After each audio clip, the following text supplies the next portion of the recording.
We still haven't seen really innovative, groundbreaking usage of ray tracing yet. Maybe there isn't.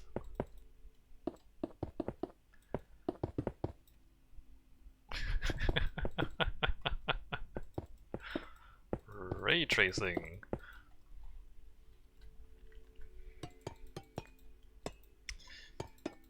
Because like with physics simulation, early physics simulation, Half-Life 2 was one of the early games that made use of physics-based puzzles. I guess mostly to show off the engine, right? Valve showing off their new engine. But also it was pretty interesting, having like physics-based puzzles in video games.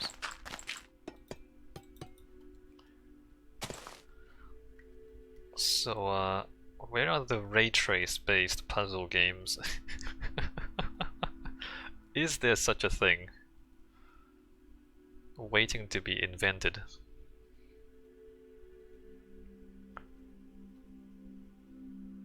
I guess the problem is that it's a pretty niche market. If you'd like require a 30 series GPU, 30 series NVIDIA GPU just to play the silly ray tracing based puzzle game. Not a lot of people can play that game. Maybe that's the problem.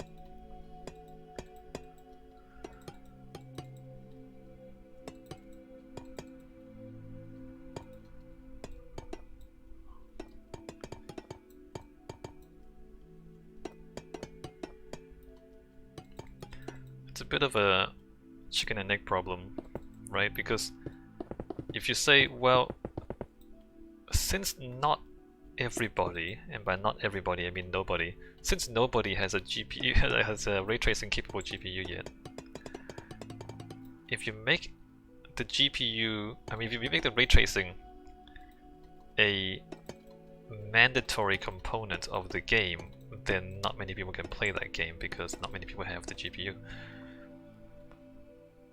Whereas if you don't make it a mandatory part of the game, then it's just eye candy. Like, and people are just gonna say, well, okay, this thing has ray tracing features in it, but it's not really a necessary part of the game, so I guess I won't bother upgrading my GPU because I don't need to.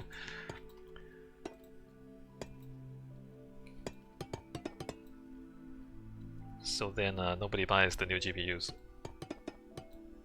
Except for, you know, some hardcore gamers.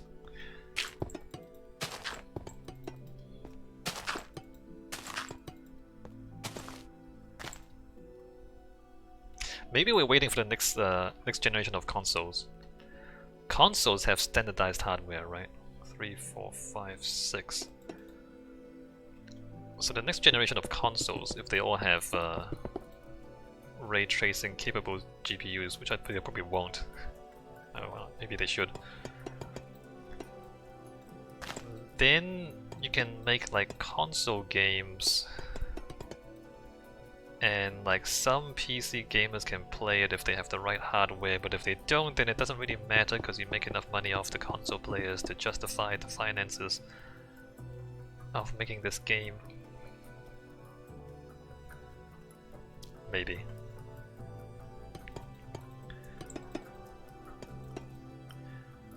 But like, well, so on a similar tangent, things like Nintendo comes up with interesting hardware, right? Like the Wiimote, and then like the DS with 2 screens, and like the Switch, which is kind of like portable, and you got these Joy-Cons that you know clip around in like different configurations. Very, very interesting hardware, which enables some interesting games too, like Mario Golf. You play golf with your Joy-Cons, swing them around. Like technically very interesting. But here's the thing, they haven't led to other platforms adopting similar hardware to enable similar gameplay. Which I think is more Nintendo's fault than anyone else's, because Nintendo there's a lot of proprietary stuff. And the licensing arrangements, I think, make it very difficult for other people to make similar hardware because there's like patents and everything.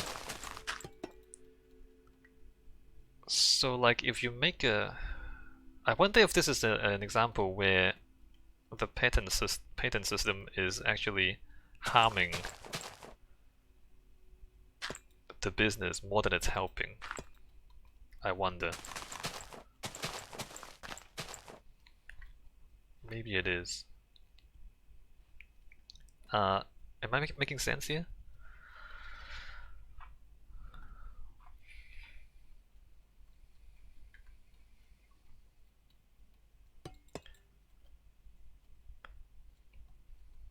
Because the hardware is Nintendo exclusive,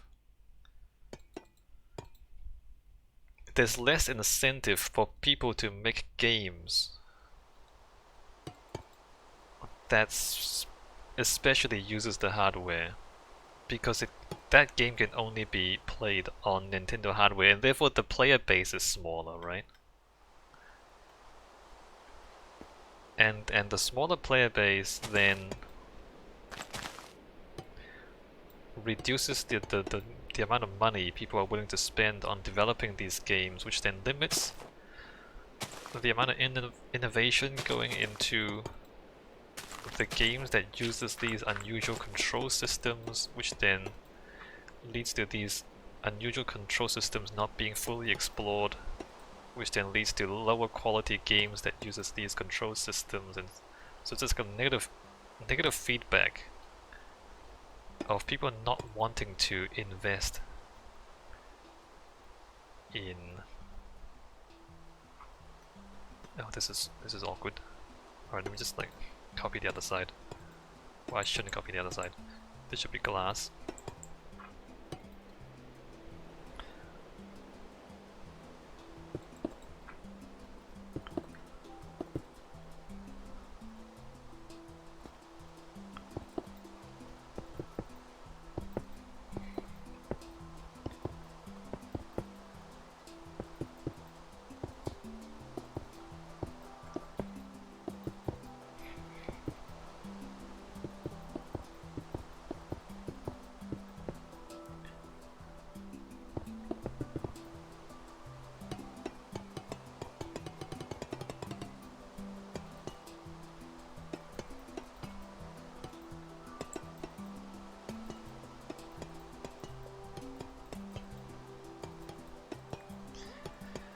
I mean, another example, a different example. Take VR. VR is not as exclusive, right? Like different VR systems are cross-compatible? Are they cross-compatible? Different VR systems? Like, what are the different VR systems? There's the Steam one, the Valve one. There's the Sony one. Like, how many widely used VR systems are there anyway?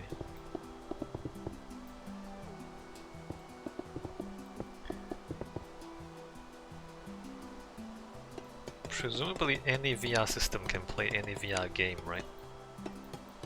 Is that true?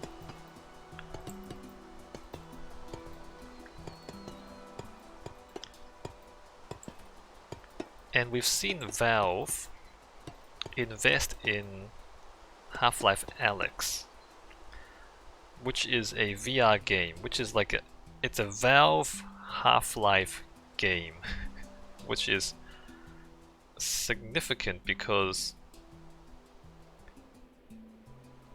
if Valve does something, it's probably going to be successful. Because Valve is Valve. Where am I centering this bridge? Here?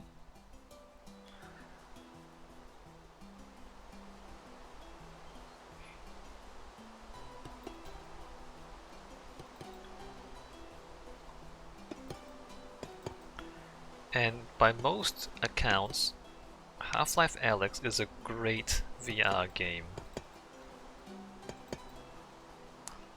I don't really think it has significantly driven an increase in adoption of VR though. So in that sense, I don't know how successful it is in terms of expanding the VR player base.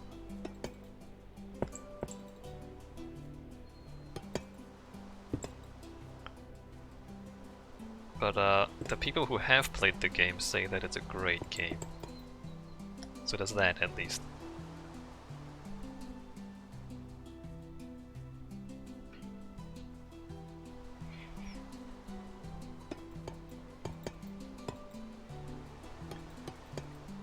And you know, if you do have a VR set, you would buy Half-Life Alyx, because there's not much else for you to play with it with your VR set.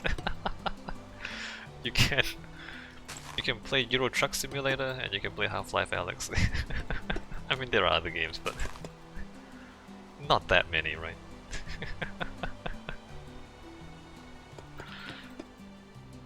I kinda wanna play Euro Truck Simulator with VR.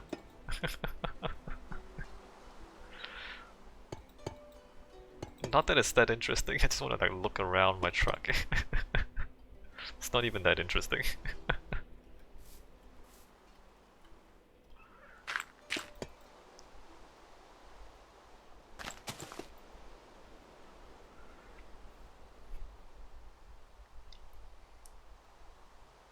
Alright, so we got a bit of an arch there.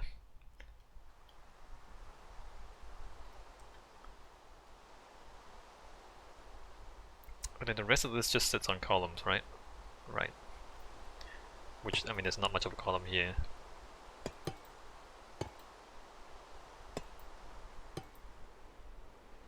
More like a footing.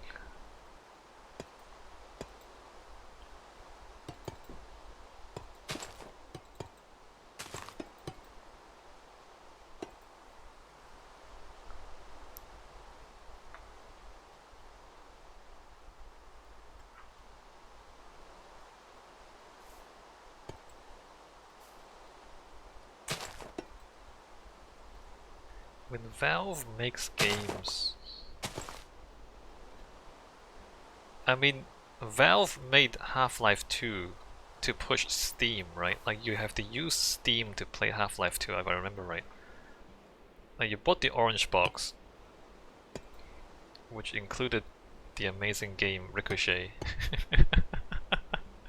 and Portal, and Half-Life 2.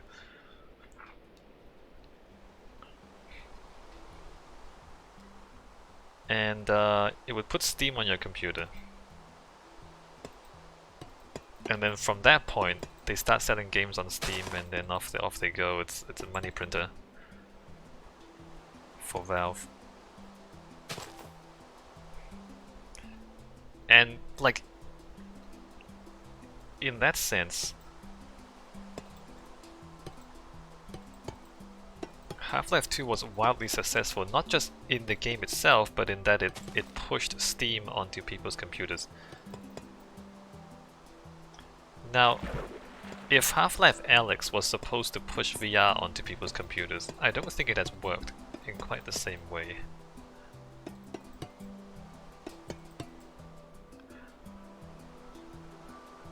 I think VR is just too expensive still, I think that's just it.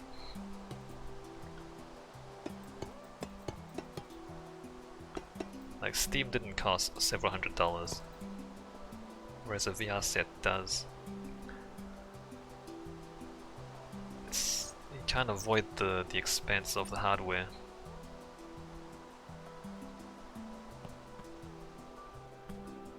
Whereas back to the other example, like Nintendo console systems like the Switch, the Wii U, the Wii, you know, these innovative things, the DS, they're not any more expensive than other consoles, right? And you might argue that actually their actual like graphical and computational hardware is less powerful, right? The GPU is less powerful, the CPU is less powerful. Not the Switch. The Switch I think is comparable. The Switch is kind of amazing actually. The amount of processing power it has, given that it is also portable. It's got a built-in screen and everything. Kind of amazing, the Switch. How much they managed to squeeze into that thing. But the Wii, when it came out, yes, it had this innovative control system, but the cost of that was that it just wasn't as powerful. The computer, the graphics part of it. 1, 2, 3, 4, 5, 6.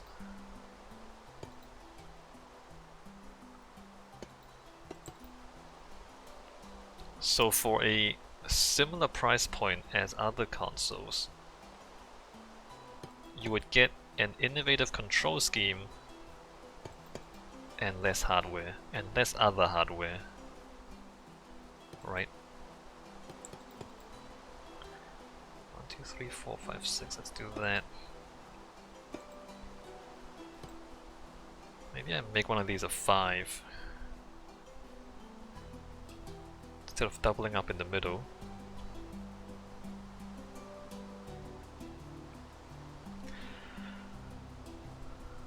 Let's make this a 5.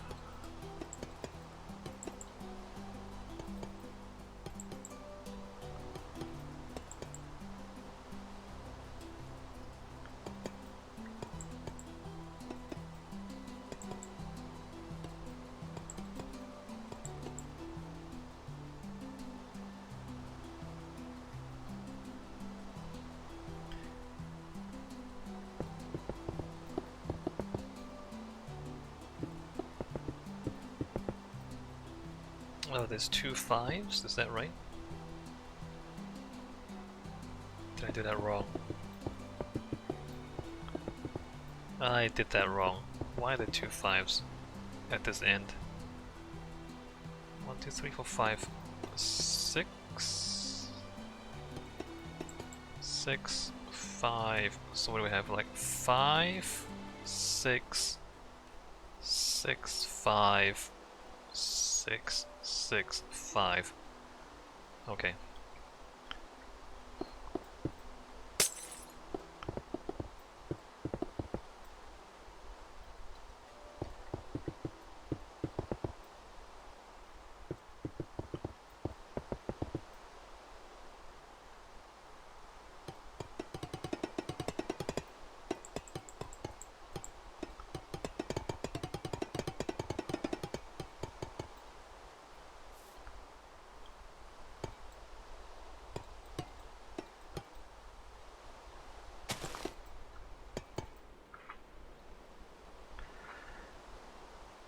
I think maybe let me VR headset. Let me just see like how expensive these things are. Best VR headsets for 2021 PC Mag. This is US dollars, right? Now give me a price point, come on.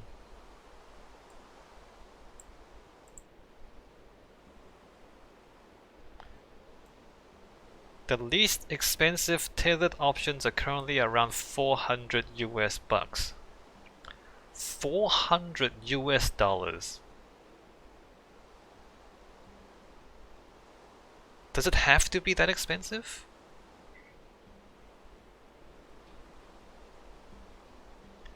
Oculus Quest 2, $300.